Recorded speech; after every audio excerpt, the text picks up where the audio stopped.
I'm here today because I'm pissed off about something that people have been saying a lot in the press and in other forums. Thank you very much, Steve.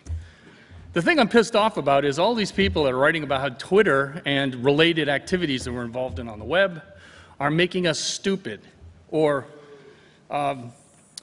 uncaring is one of the common things, that we're losing touch with the real relationships we have. And most importantly, that it's making us stupid, literally dumber, like our IQ is going down by participating. So I thought I'd cut through the bullshit by pulling out some actual research that people have done that suggests the opposite is the case. So if you're in a situation where someone is saying some of that stupid nonsense at a cocktail party or something, you can actually have some ammunition to say, did you know that so-and-so did research that shows that what you're saying is completely wrong? Kind of like that Woody Allen movie where he pulled Marshall McLuhan onto the camera to tell the guy who was talking about Marshall McLuhan that Marshall McLuhan told the guy he didn't know what the hell he was talking about. So you'll be able to do that. Or if I'm at the cocktail party with you, you can drag me into the camera range. I'd be glad to do it. First of all, we have to start by remembering that the human mind is plastic. There are all kinds of cognitive centers in our brain, and by being exposed to certain experiences or media, the nature of how our mind works changes. It's not a static, stable thing. People are born very verbal. Everybody in the world learns to speak. If they're exposed to other people who can speak, they learn to speak grammatical language. Everybody does.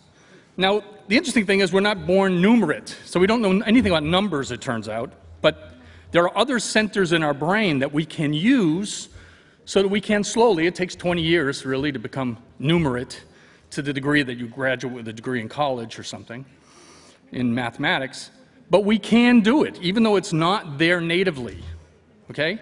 So there are a lot of things that we can learn to do, like juggling or martial arts, for example, that take years before our brain adapts to them to the point we have mastery.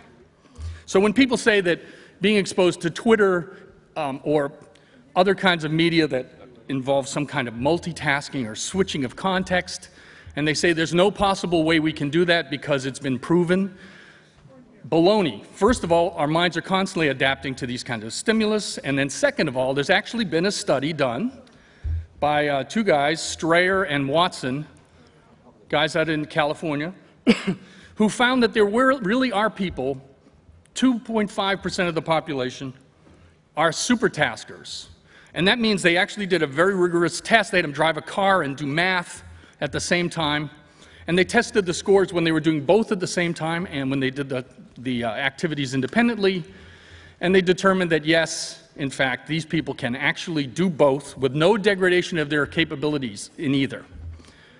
And it's likely, although they didn't prove this, it's likely that this is a distributed trait. It's a bell curve. And these guys just happen to be the ones over here, 3 sigma to the right, that everybody has some capability to this, and some people naturally are better at it. It seems that the skill, the superpower of these supertaskers is just that they're just better at multitasking than we are. They can fold time, in a sense, like they talk about in Dune, those guild navigators who travel without moving. But they're doing it in a different sense. They're actually able to split their attention over multiple things. Now, we all have this capability. So don't believe for a minute they say by multitasking you're making yourself stupider. What's actually happening is by multitasking you're giving yourself a stimulus that over time, and it might take 10 years, you're going to get better, gain mastery of multitasking. That's a likely conjecture. Although we don't really know how these guys do it, we don't even really know how attention works in the human brain. So let me give a couple of other facts.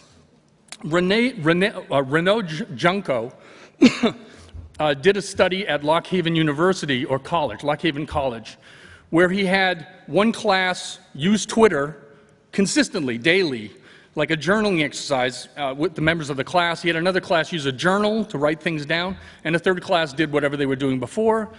And at the end of the semester, it turned out that the kids that were using Twitter improved their GPAs across all of their classes, not just his class, by a half of a grade point. So they went from being a 3.5 to a 4.0 student, or, you know, wherever they started, that's where they finished. And his conjecture was that this constant feedback and involvement with other people led to a quicker retention of the material, and this has been supported by other studies. All right, there are other studies that show if you want people's behavior to change, it's not adequate to have a section like this. Like, I'm not going to change your behavior in this setting because it's bad for that. It would be better if you were in little groups and you went off and talked about what I'm spieling up here later amongst yourselves, and then your behavior would be more likely to change. So if I was arguing in favor of you know, a new diet, for example, just lecturing in a hall like this doesn't work as well as getting groups of people to talk about it later. That's been supported over and over again. A third fact is perhaps even more interesting. Oscar Ibarra studied friendliness. And one of my conjectures is that friendliness, the kind of friendliness behavior we have on Twitter, has a very positive benefit to us. Ibarra studied people and put them in this tight situations like an interview or giving a talk, but he had some people first have a friendly conversation with somebody for a few minutes beforehand, and their performance went up significantly. I mean, very measurable. And it turns out, he conjectures, it's the oxytocin levels in the brain lead to better performance in tight situations. And it could be that what we're doing a lot of the time in Twitter, when we're about to have a tense situation, we go and chat with people online, and then when we go into that interview, we'd actually interview better. It's measurable, provable.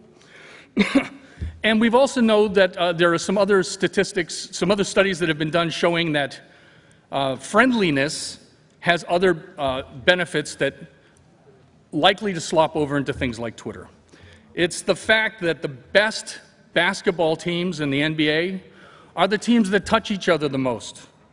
The players touch each other. They slap each other, high five, chest bumps, whatever. It directly correlates with their success. Well, which way does it correlate? Who knows? But it does correlate. We don't know if the touching causes the bonding or the bonding leads to more touching, but it is provable that when people touch each other, oxytocin levels in the brain go up. This is a hormone that makes you feel closer to the people that you're involved with, and it also has other direct benefits like relaxing your heart rate. So it's likely that that leads to better performance in those type situations for the basketball players, but it also works in everyday life for us as well. The last one I'm going to give to you is a classic study. It goes back a long time, but it shows that, Roger Mead did this work in the 70s. It shows that when people are in a context where they share their near-term goals with each other, what they're trying to accomplish, and then when they do accomplish them, when they do achieve those goals, they actually tell people that they have, and those other people acknowledge that that goal has been met, people sense time running faster. That sense that we all have when we're happy, time seems to be passing more quickly. And in the work setting, this is an amazingly big motivator. If people feel that time is passing more quickly, their productivity goes up dramatically.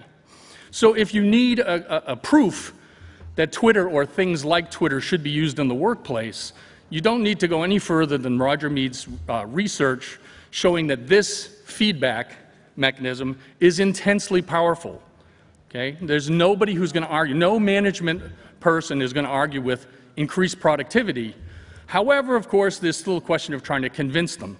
And I'll leave you with one last thought, which is Eric Bonobo. And he said years ago that management will continue to use techniques that don't work rather than to adopt techniques that they don't understand. It's important for us to understand the actual cognitive feedback that comes through Twitter and how that changes our perception of the world and our performance, both on a personal level and, again, in a social level or a group level, like in a business.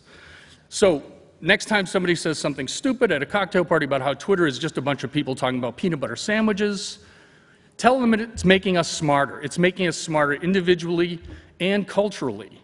As a culture, the more that we connect, the higher the density of our connections. It's provable by people like Damon Centola has done this research, that the denser the connections in a society, the more likely it is that innovations will pass through that society more quickly. And if there was ever a time when we need new innovations to move through a society quickly, it is now. And Twitter is obviously one of the things that I believe can make that happen. Thank you. Thank you.